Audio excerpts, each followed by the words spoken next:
Part 2, Chapter 15 of 20,000 Leagues Under the Sea, An Underwater Tour of the World by Jules Verne. Recorded by Michelle Fry, Baton Rouge, Louisiana. Chapter 15, Accident or Incident? The next day, March 22nd, at 6 o'clock in the morning, preparations for departure began. The last gleams of twilight were melting into night. The cold was brisk. The constellations were glittering with startling intensity. The wonderful Southern Cross, polar star of the Antarctic regions, twinkled at its zenith. The thermometer marked -12 degrees centigrade, and a fresh breeze left a sharp nip in the air. Ice floes were increasing over the open water. The sea was starting to congeal everywhere. Numerous blackish patches were spreading over its surface, announcing the imminent formation of fresh ice. Obviously, this southernmost basin froze over during its 6-month winter and became utterly inaccessible. What happened to the whales during this period? No doubt they went beneath the ice bank to find more feasible seas. As for seals and walruses, they were accustomed to living in the harshest climates and stayed on in these icy waterways. These animals know by instinct how to gouge holes in the ice fields and keep them continually open. They go to these holes to breathe. Once the birds have migrated northward to escape the cold, these marine mammals remain as sole lords of the polar continent. Meanwhile, the ballast tanks filled with water and the Nautilus sank slowly. At a depth of 1,000 feet, it stopped. Its propeller churned the waves and it headed due north at a speed of 15 miles per hour. Near the afternoon, it was already cruising under the immense frozen carapace of the ice bank. As a precaution, the panels in the lounge stayed closed, because the Nautilus's hull could run afoul of some submerged block of ice. So I spent the day putting my notes into final form. My mind was completely wrapped up in my memories of the pole. We had reached that inaccessible spot without facing exhaustion or danger, as if our seagoing passenger carriage had glided there on railroad tracks.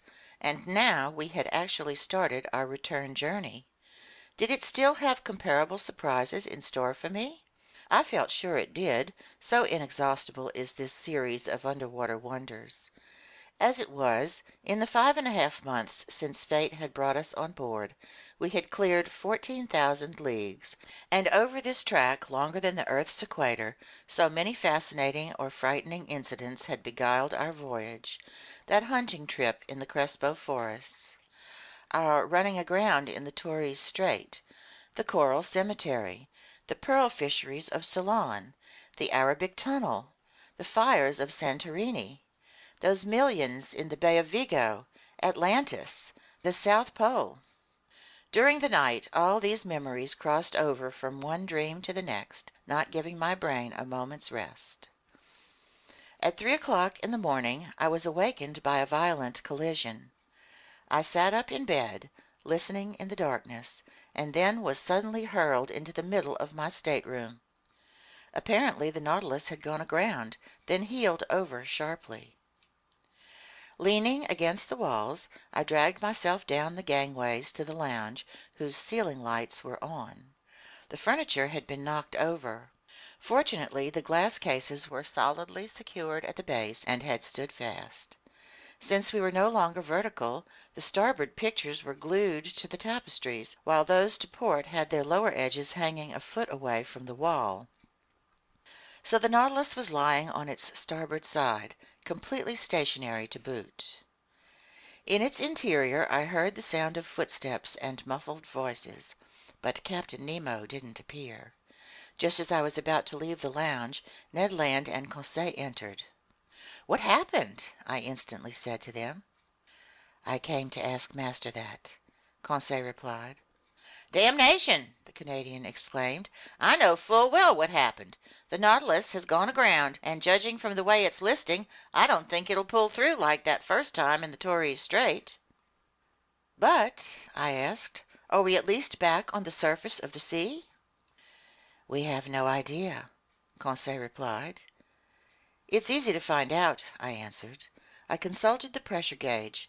Much to my surprise, it indicated a depth of 360 meters.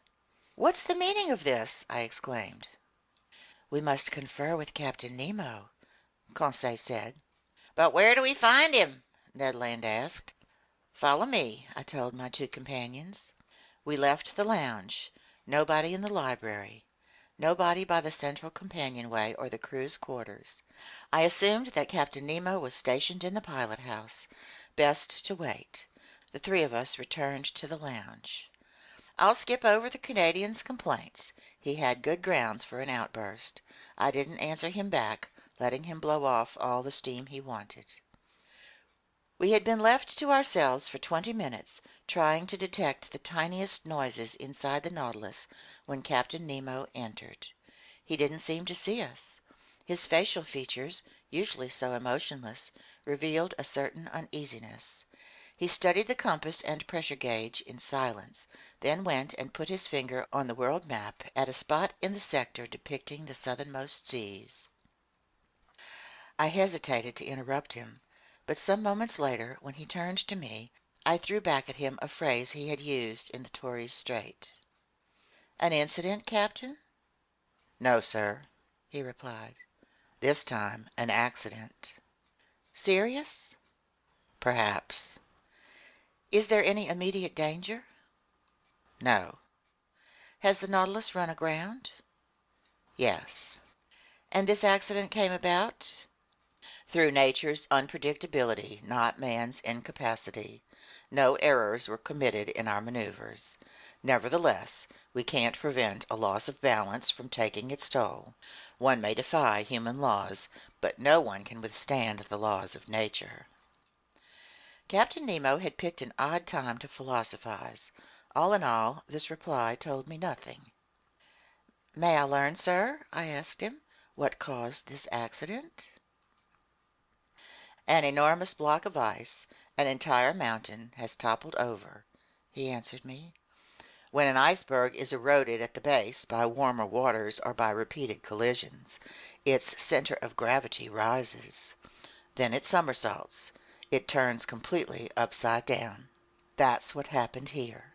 When it overturned, one of these blocks hit the Nautilus as it was cruising under the waters. Sliding under our hull, this block then raised us with irresistible power, lifting us into less congested strata, where we now lie on our side." "But can't we float the Nautilus clear by emptying its ballast tanks to regain our balance?" "That, sir, is being done right now. You can hear the pumps working. Look at the needle on the pressure gauge. It indicates that the Nautilus is rising. But this block of ice is rising with us, and until some obstacle halts its upward movement, our position won't change." Indeed, the Nautilus kept the same heel to starboard. No doubt it would straighten up once the block came to a halt. But before that happened, who knew if we might not hit the underbelly of the ice bank, and be hideously squeezed between two frozen surfaces? I mused on all the consequences of this situation. Captain Nemo didn't stop studying the pressure gauge. Since the toppling of this iceberg, the Nautilus had risen about 150 feet, but it still stayed at the same angle to the perpendicular. Suddenly a slight movement could be felt over the hull. Obviously the Nautilus was straightening a bit. Objects hanging in the lounge were visibly returning to their normal positions. The walls were approaching the vertical. Nobody said a word. Hearts pounding, we could see and feel the ship righting itself. The floor was becoming horizontal beneath our feet. 10 minutes went by. "Finally, we're upright!" I exclaimed. "Yes," Captain Nemo said, heading to the lounge door. "But will we float off?" I asked him.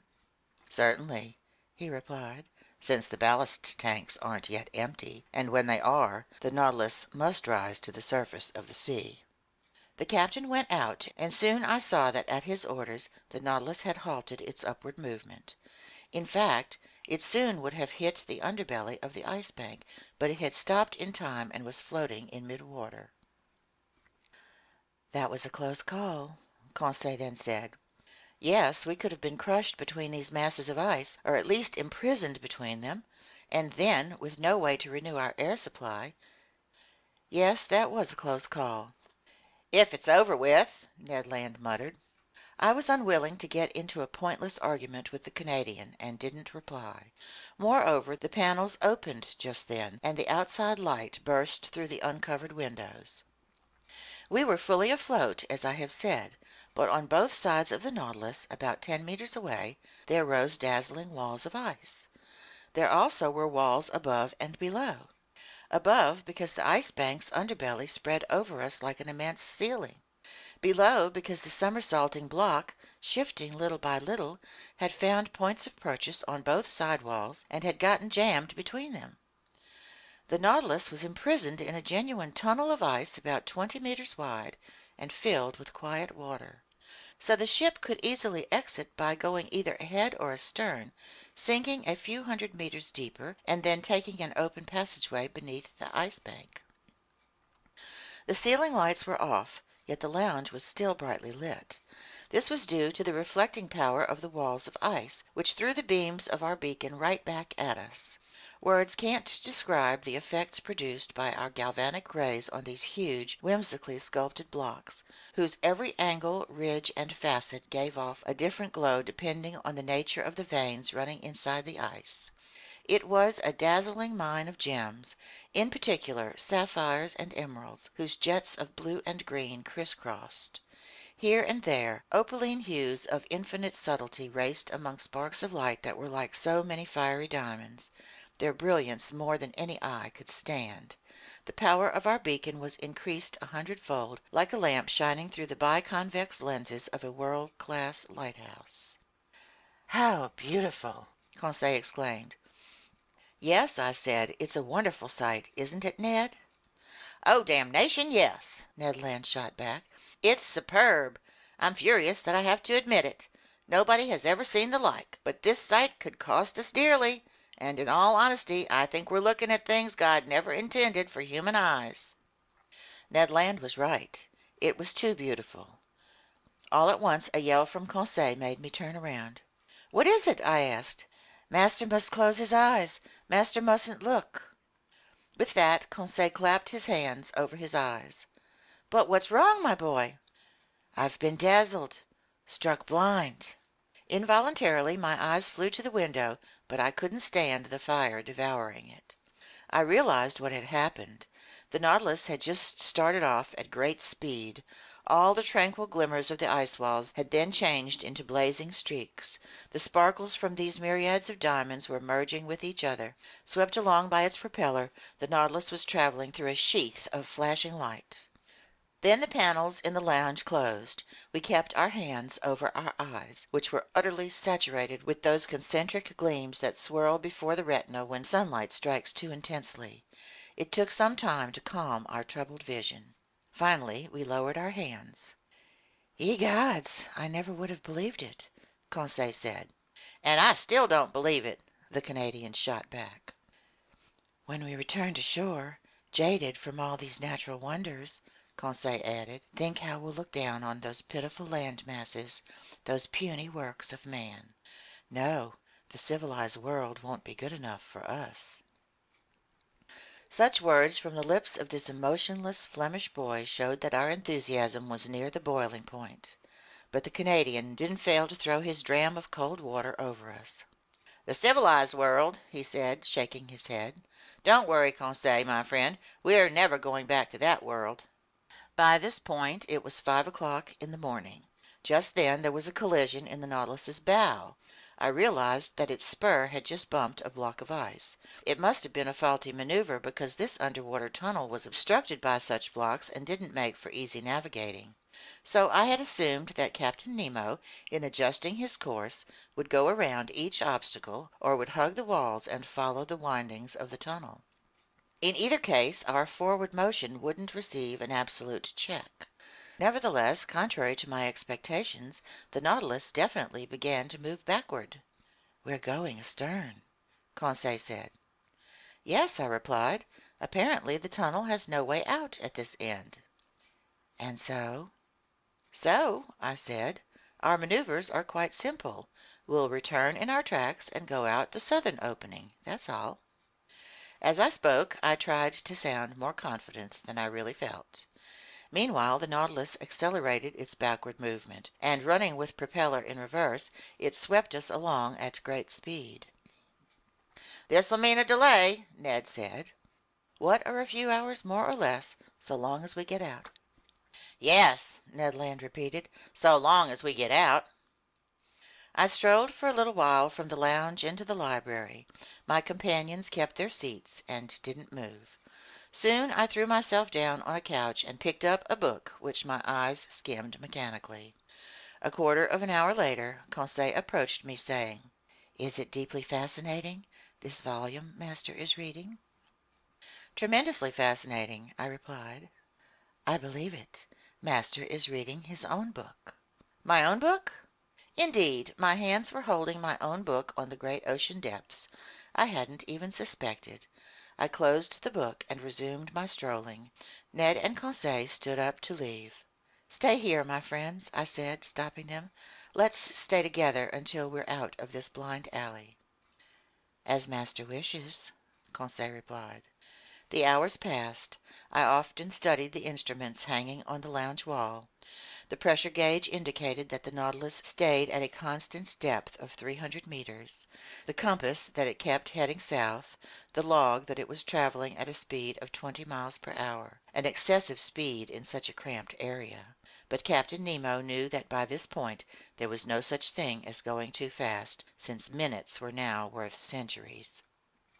At 8:25 a second collision took place, this time astern. I grew pale. My companions came over. I clutched Conseil's hand. Our eyes questioned each other, and more directly than if our thoughts had been translated into words. Just then the captain entered the lounge. I went to him.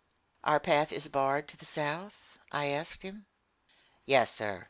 When it overturned, that iceberg closed off every exit." "We're boxed in?" "Yes." End of Part 2, Chapter 15.